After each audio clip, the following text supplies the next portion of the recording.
ও আল্লাহর বান্দা, আজকে যারা নামাজে মসজিদে যাও না, পাঁচ ওয়াক্তের নামাজ পড়ো না, কিয়ামতের দিন আমার নবী তোমাদের চিনবেও না।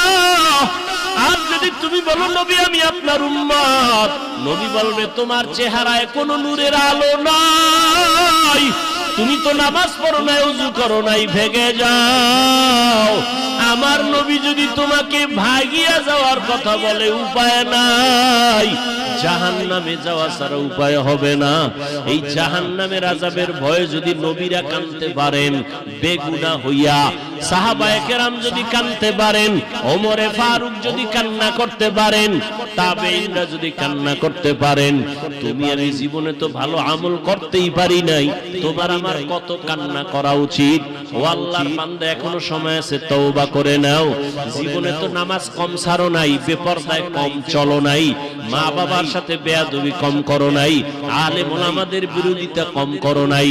এখন তওবা করে নাও, আর আল্লাহকে মনে মনে বলো, আল্লাহ কোন দিন মরণ হবে জানা নাই, আজকে থেকে তওবা করে নিলাম, আর নামাজ ছাড়বো না, বেপরদায় চলবো না, দাড়ি কাটবো না, মা বাবারে আর কষ্ট দিব না, ওলামায়ে কেরামের বিরোধিতা করব না, মুরব্বিদের দোয়া নিয়ে নবীর তরিকায় চলবো। তওবা করার মতো যদি নিয়ত হয়,